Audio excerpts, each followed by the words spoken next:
pernah gak sih kalian lagi nyantai, terus ngeliat awan di langit? Kayaknya enteng banget ya, kayak kapas gitu. Tapi jangan salah loh, di balik tampangnya yang adem ayem itu, awan nyimpen kekuatan yang gak main-main. Nah, kali ini kita coba bayangin skenario gokil tapi agak ngeri. Gimana jadinya kalau tiba-tiba, tanpa permisi, semua awan di langit bumi ini jatuh ke bawah.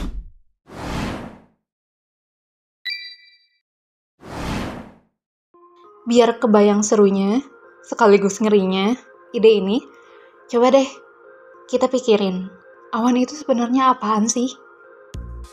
Jangan cuma bayangin uap air doang yang terbang-terbang gak jelas. Awan itu isinya miliaran, atau bahkan triliunan tetesan air, atau butiran es kecil banget. Dan masing-masing itu punya berat loh.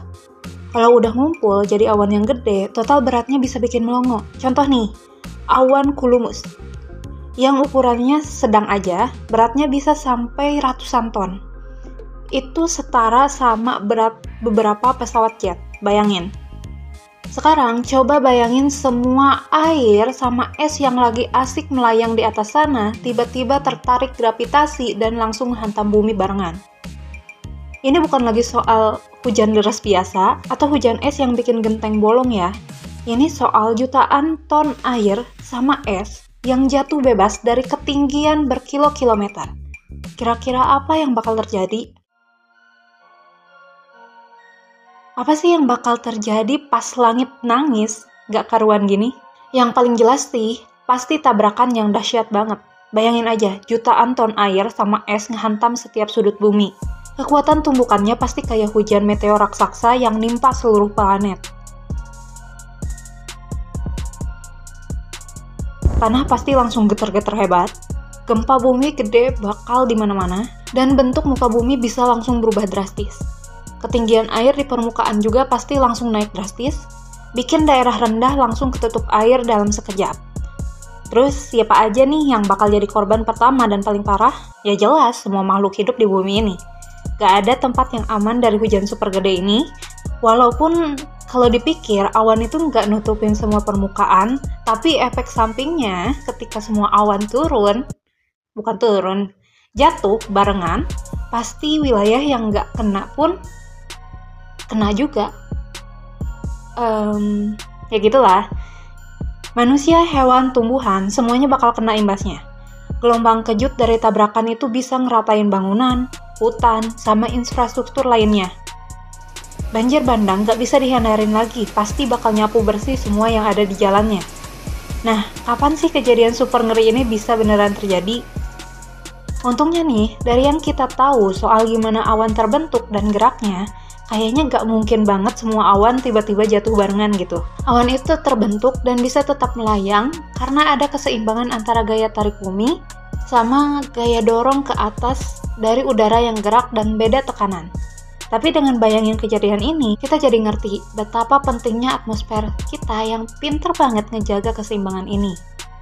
Kalau soal di mana dampaknya bakal paling parah, ya pasti di seluruh bumi lah. Gak ada daerah yang bisa lolos dari bencana ini. Tapi mungkin daerah daratan rendah sama pinggiran pantai bakal paling parah kena banjirnya. Sementara itu, daerah pegunungan mungkin bakal longsor parah gara-gara hantaman air sama es yang banyak banget. Kenapa sih skenario ini kayaknya mustahil banget kejadian di dunia nyata? Ya kayak yang udah dibilangin tadi, awan itu punya sistem yang dinamis, alias dia terus berubah-ubah. Mereka terbentuk pas uap air di udara jadi dingin dan mengembun. Terus bisa tetap melayang karena ada angin sama beda suhu. Gaya gravitasi emang narik partikel air sama es ke bawah. Tapi udara yang gerak sama beda tekanan ini yang bikin mereka tetap nangkring di atas. Kalau tiba-tiba semua awan jatuh, berarti ada hukum fisika atau cara kerja atmosfer yang berubah total. Dan itu kayaknya gak mungkin kan? Nah, terus gimana caranya kita bisa bayangin kejadian ngeri ini beneran terjadi? Mungkin aja sih ada kekuatan dari luar angkasa yang belum kita ngerti, atau mungkin ada perubahan drastis di gaya tarik bumi. Tapi ya sekali lagi ini cuma buat seru-seruan aja biar kita makin sadar betapa rapuhnya keseimbangan alam yang lagi kita nikmati sekarang ini. Bayangin semua awan nyungsep ke bumi itu emang kedengarannya kayak kiamat yang super duper ngeri. Walaupun kayaknya sejauh ini hal itu mungkin gak kejadian. Tapi bayangin, hal kayak gini bisa bikin kita lebih ngeh betapa kompleks dan rapuhnya atmosfer kita ini. Awan yang sering kita anggap biasa aja ternyata nyimpen potensi kekuatan yang luar biasa. Ini juga ngingetin kita buat terus jaga alam dan lebih merhatiin fenomena di sekitar kita. Meskipun kelihatannya sepele. Jadi lain kali kalau kalian lagi liatin awan di langit, inget ya potensi kekuatan yang ada di baliknya. Kita patut bersyukur banget sama keseimbangan alam yang bikin awan-awan itu tetap indah di atas sana tanpa bikin kita ketar-ketir. Sekian pembahasan tentang apa yang terjadi kalau semua awan jatuh ke bumi. Untuk teks dan sumber lengkapnya bisa kalian nantikan di laman blog aku, linknya ada di deskripsi video. Jangan lupa like dan share jika video ini bermanfaat, isi kolom komentar jika ada hal yang ingin didiskusikan, subscribe juga channel YouTube ini untuk konten menarik lainnya. Terima kasih. Assalamualaikum warahmatullahi wabarakatuh dan bye-bye.